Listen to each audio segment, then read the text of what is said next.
Saudações, Vigia das pessoas. Estamos vendo o sétimo reino. O sétimo reino é a instalação da igreja aqui na terra, a igreja de Jesus Cristo, o reino cujo rei é Jesus. Em outras palavras, é o novo Israel. Nós estamos falando do campeão desse novo reino, Paulo.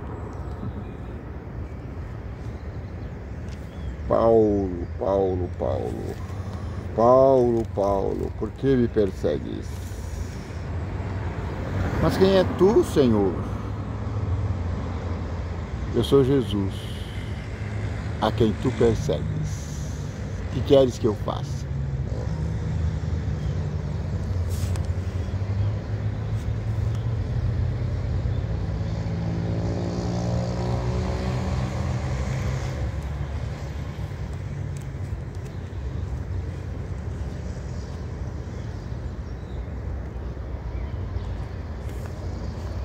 Hoje, segundo o título aqui, Atos 15, a questão acerca do rito mosaico de Moisés e a Assembleia de Jerusalém.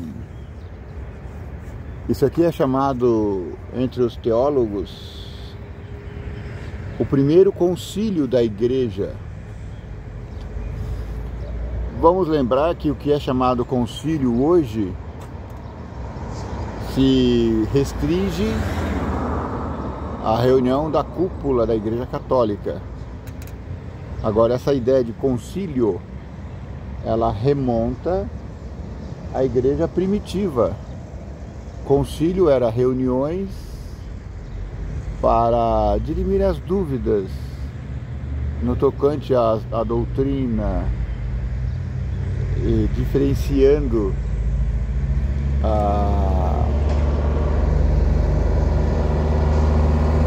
a igreja cristã da igreja tradicional. Então houve vários concílios famosos.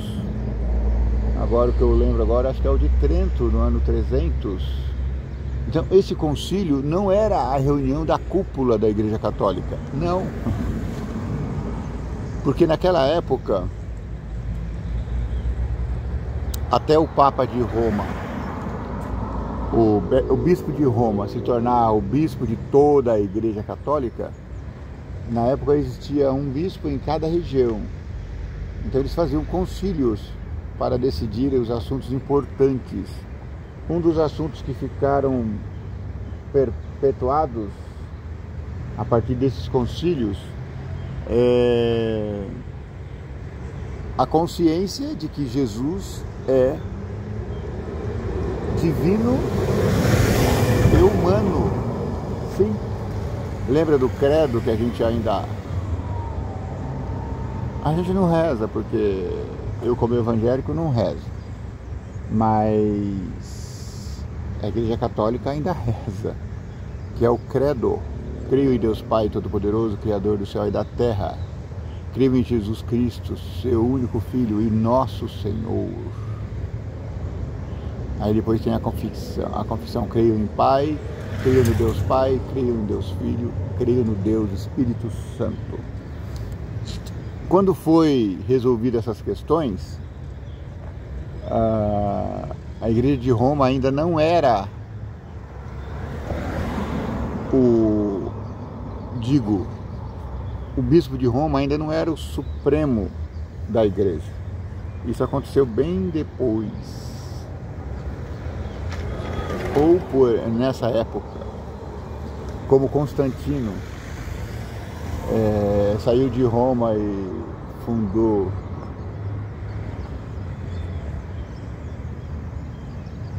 ele invadiu a Turquia, é isso? Que hoje é a Turquia, e ele mudou o nome para Constantinopla. E ele, estando lá, deixou Roma meio que solta. Então o bispo de Roma se fortaleceu e acabou se tornando o ícone que conhecemos hoje como líder da igreja romana. Então, por essa época, alguns que tinham descido da Judéia ensinavam assim os irmãos: se vos não circuncidardes conforme o uso de Moisés, não podeis salvar-vos.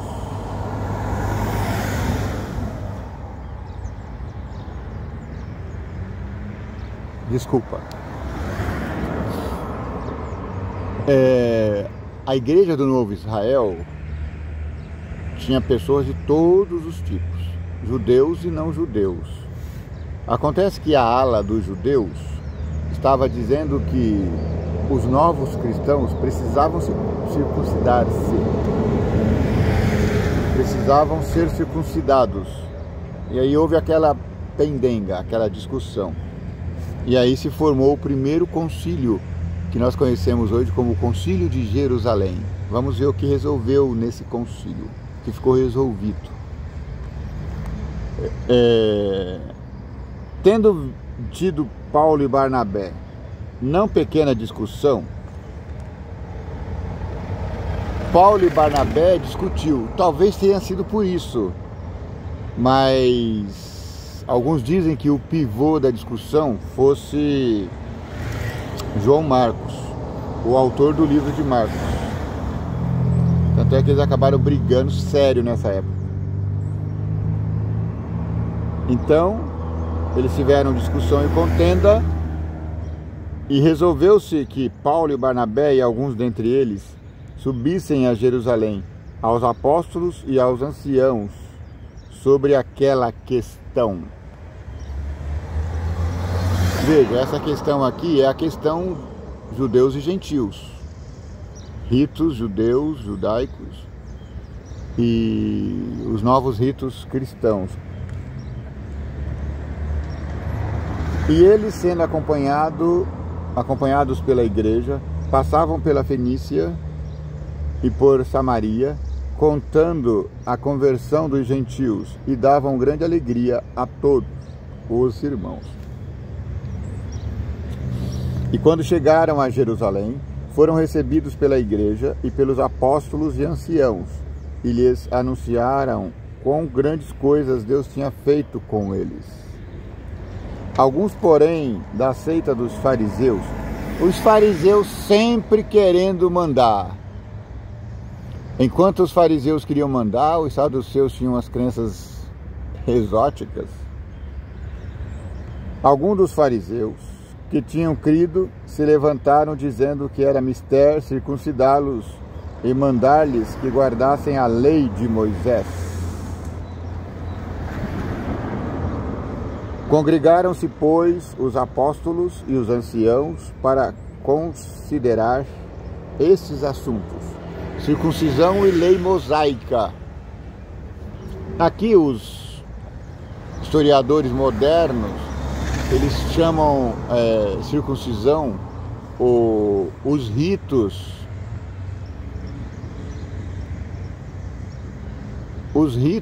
da lei mosaica. Porque quando ele fala lei mosaica,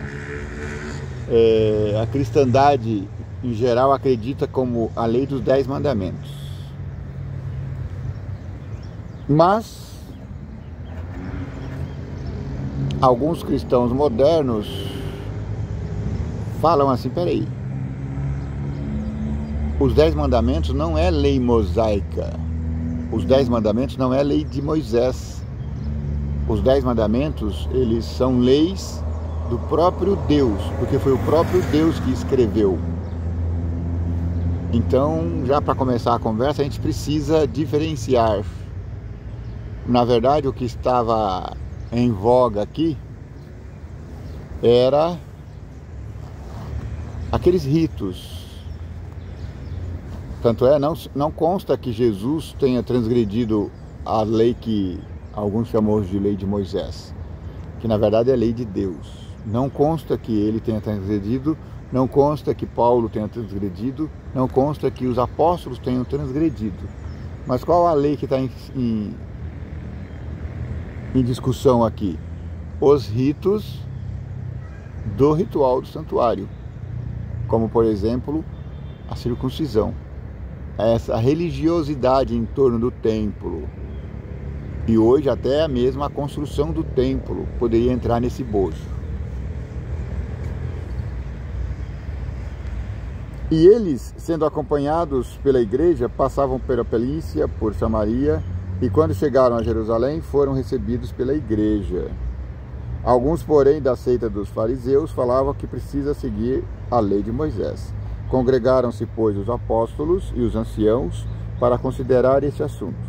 E havendo grande contenda, levantou-se Pedro e disse: Varões, irmãos, bem sabeis que já há muito tempo Deus me elegeu dentre vós, o chefinho de vocês, uau!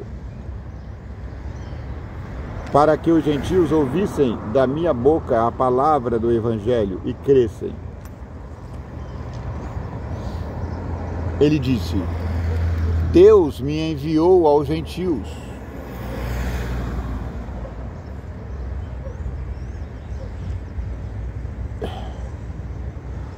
E Deus, que conhece os corações, lhes deu testemunho, dando-lhes o Espírito Santo, assim como também a nós. Ora, eles receberam o Espírito Santo sem estar convertidos, sem estar circuncidados. Então foi um argumento muito forte aqui. Pedro disse: todos aqueles da casa de Cornélio não eram circuncidados. E Deus disse para mim, pessoalmente: não faça acepção de circuncidado e não circuncidado. Somos todos puros diante de Deus. Esse é o argumento de Pedro.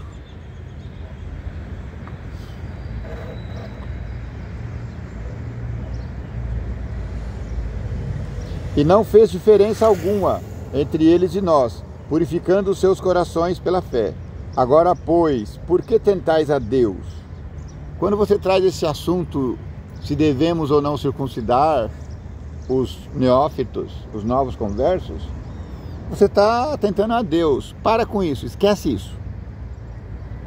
Agora, pois, por que tentais a Deus, pondo sobre a serviço dos discípulos um jugo que nem nossos pais, nem nós podemos suportar?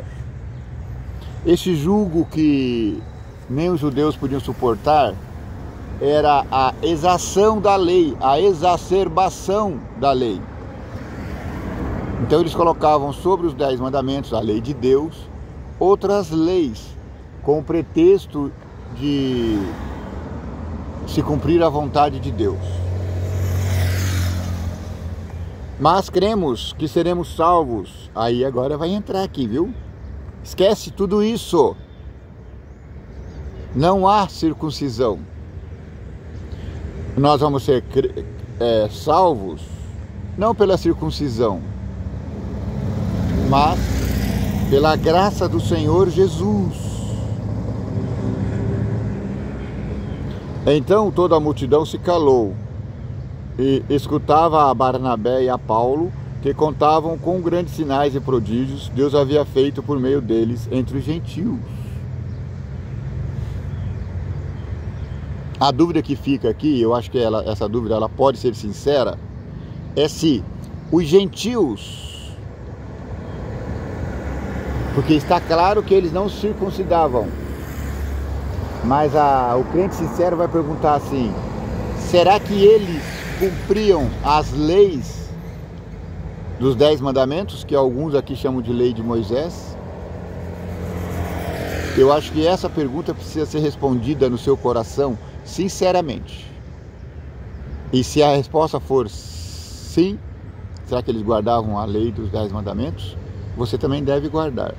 Se a resposta for sinceramente não, você também não precisará guardar. E aí os 10 mandamentos estariam no bojo dos costumes dos judeus. Então eles se calaram. Então tomou Tiago a palavra e disse: varões, irmãos, ouvi-me. Tiago, na verdade, ele é aqui o líder do concílio, e não Pedro. Simão então relatou como primeiramente Deus visitou os gentios para tomar deles um povo para o seu nome. Veja, a autoridade sobre os gentios aqui está em Pedro e não em Paulo. Por quê? Porque Paulo era fariseu. Então, se desse a autoridade a Paulo, agora aqui no começo, Paulo poderia ser convencido pelos fariseus a seguir esses caminhos. Mas quem falou com autoridade para os gentios foi Pedro, porque foi Pedro que teve a visão, foi Pedro que converteu Cornélio e toda a sua família, e ninguém se circuncidou. Agora a pergunta que fica é: eles guardaram a lei dos 10 mandamentos? Você que deve responder. Para você mesmo, não precisa nem responder aqui. Mas se quiser comentar, pode.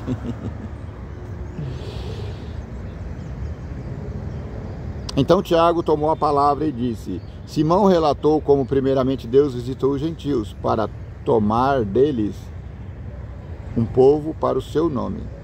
Quer dizer, nos gentios também há povo de Deus. Há vida além do nosso mundinho evangélico. Inclusive na Babilônia, tem salvos na Babilônia. E com isso concordam as palavras dos profetas, como está escrito: depois disso voltarei e reedificarei o tabernáculo de Davi, que está caído, levantá-lo-ei das suas ruínas e tornarei a edificá-lo, para que o resto dos homens busque ao Senhor, e todos os gentios sobre os quais o meu nome é invocado, diz o Senhor, que faz todas essas coisas, que são conhecidas desde toda a eternidade. Veja que Tiago está falando aqui da restauração do templo. Mas espera aí, cara pálida, que restauração se o templo ainda está de pé? Sim, eles estão aqui falando pelo ano, estão no comecinho ainda, talvez anos 50, ainda faltam uns 20 anos para o templo ser destruído. Mas Pedro já está falando de restauração do templo. Que restauração é essa? A restauração do templo Jesus. Jesus é o verdadeiro templo e são os conselhos de Jesus que tem que ser seguido agora, porque o sétimo reino é o reino sob a liderança de Jesus Cristo. Pedro, pelo que julgo que não se deve perturbar aqueles dentre os gentios que se converte a Deus. Eu sou um gentil convertido a Deus. O que seria perturbação sobre mim? A circuncisão, a obrigatoriedade de oferecer sacrifícios no templo, a obrigatoriedade de ajudar a construir o templo. Entende? O que eles estão tentando fazer. Agora, a lei de Deus, dos 10 mandamentos, ela é peso sobre os gentios? Pensa um pouco. Adorar a Deus sobre todas as coisas é peso sobre o gentil? Não fazer imagens de escultura é peso sobre o gentil? Não adorar, não chamar o nome de Deus em vão é peso sobre os gentios? Honrar pai e mãe é peso sobre o gentil? Não matar é peso sobre o gentil? Não adulterar é peso sobre o gentil? Não falar falso testemunho é peso sobre o gentil? Não cobiçar é peso sobre o gentil?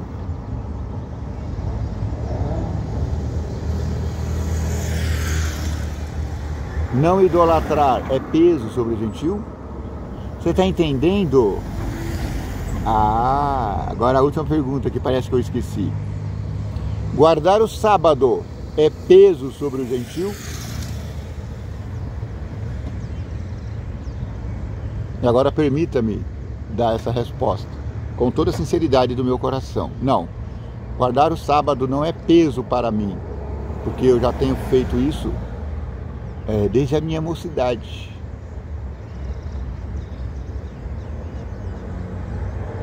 Inclusive,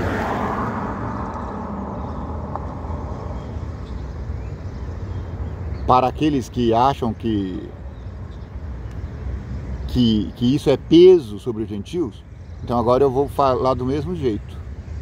Por que guardar o sábado é peso sobre os gentios e guardar o domingo não é?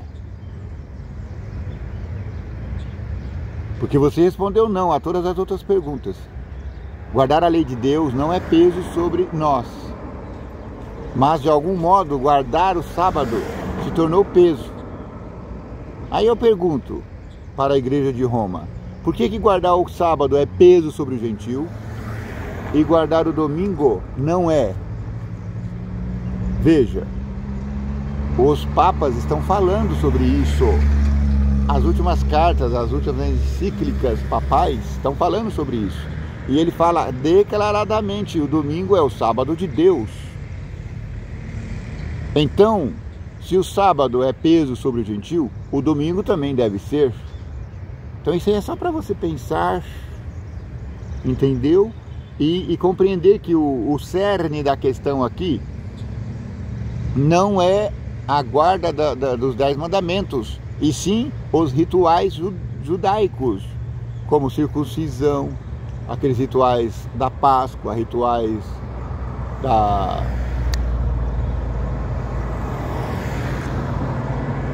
do oferecimento de cordeiros, etc, etc.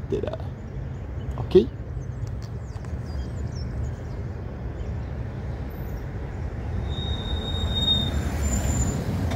Agora, vamos escrever a eles, aos gentios, vamos escrever à nova igreja, o novo Israel, que façam apenas o seguinte: se abstenham das contaminações dos ídolos. Quais são essas contaminações dos ídolos? Participar de festas pagãs. Naquela época, eles ofereciam banquetes aos deuses, Apolo não é... Qual foi o deus de Barnabé e Paulo? Mercúrio e Júpiter. Eles ofereciam banquetes a esses deuses.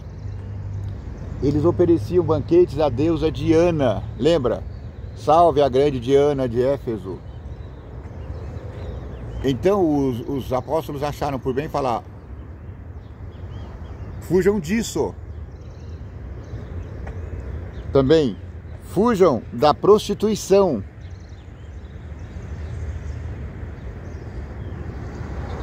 E fuja do que é sufocado e do sangue.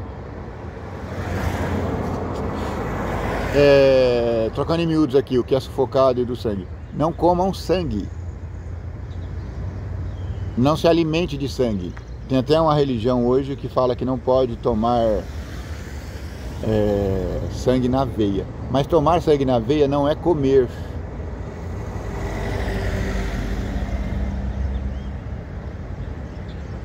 Porque Moisés, desde os tempos antigos, tem em cada cidade quem o pregue, e cada sábado é lido nas sinagogas.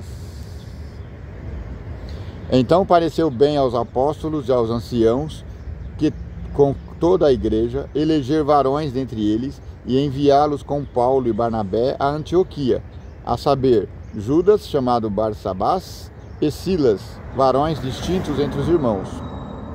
E por intermédio deles, escreveram o seguinte: os apóstolos e os anciãos, e os irmãos aos irmãos dentre os gentios, que estão em Antioquia e Síria, e Cilícia, saúde.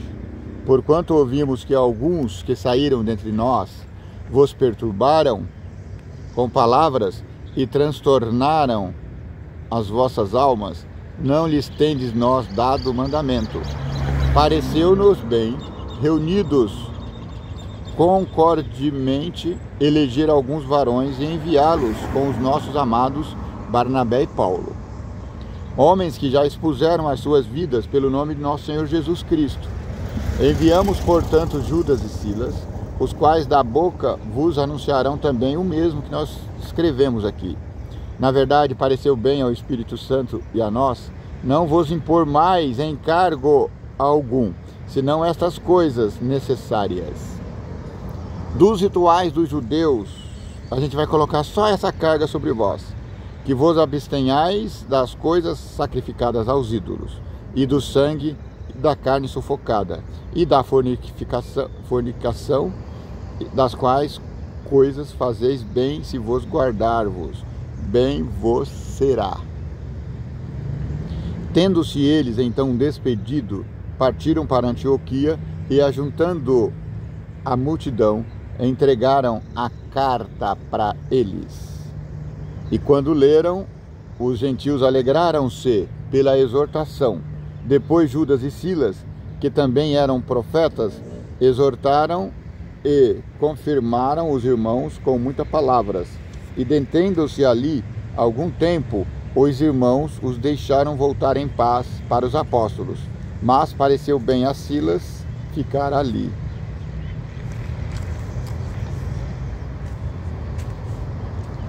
Tá vendo?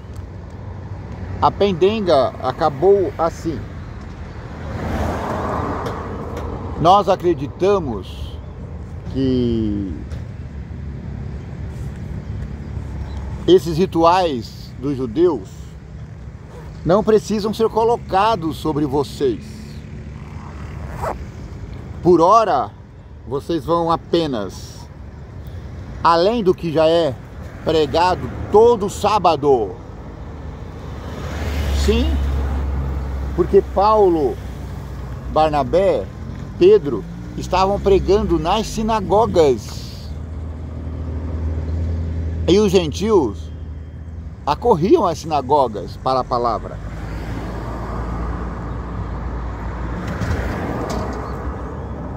Aqui está o segredo. Talvez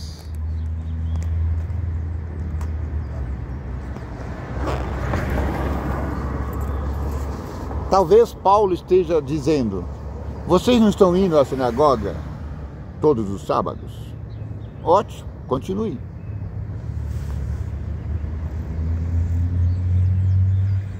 Para os gentios, nós só vamos pedir 3 coisas.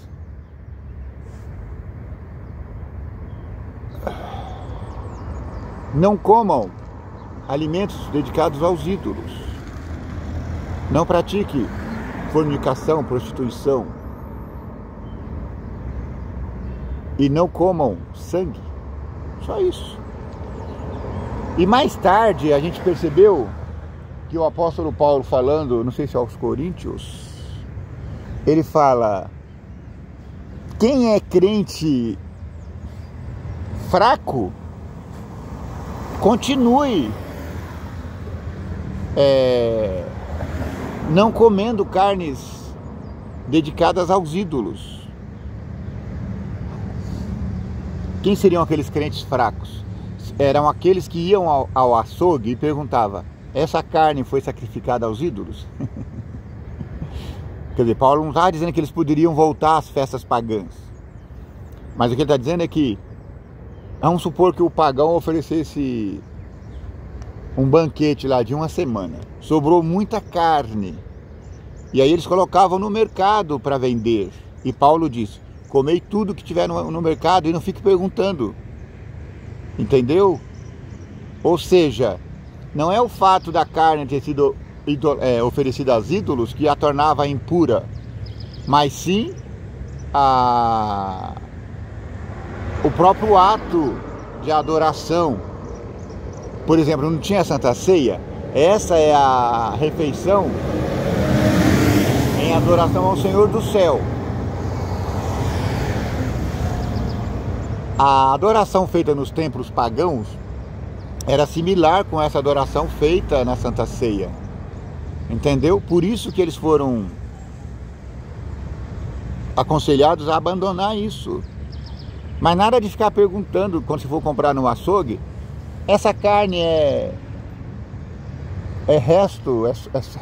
sobra de rituais pagãos? Isso é de menos. Por quê? Se tivesse alguma maldade, se essa maldade colasse nas pessoas, ainda assim isso não aconteceria com os cristãos. Em outras palavras, se o cristão for mordido por uma serpente peçonhenta, isso não o matará. Foi o que aconteceu com Paulo. Então você precisa confiar no Senhor e entregar-se a Ele de todo o coração. Vá com Deus, meu irmãozinho. Eu estou finalizando meu vídeo aqui. Você está assistindo lá? Tô. Ó, eu estou vendo ele aqui, você não está vendo, ele não quer aparecer, mas ele está muito bonito e forte. Olha aqui, menino, olha aqui ainda. Entra lá, se inscreva, eu já sei que você já é inscrito. Compartilha. Você conheceu um menininho, um amigo seu chamado Leonardo lá na escola? Um jovem. Branco, noivo. Ah, sim, que passa sempre. É, eu falei dele pra você, ele te conhece. Conhece? Ele já compartilhou, até com a noiva dele. Você sabia que ele é noivo? Ó, eu também fiquei assustado. Se for o que eu tô pensando, tá? Ele falou, ah, eu já compartilhei com a minha noiva.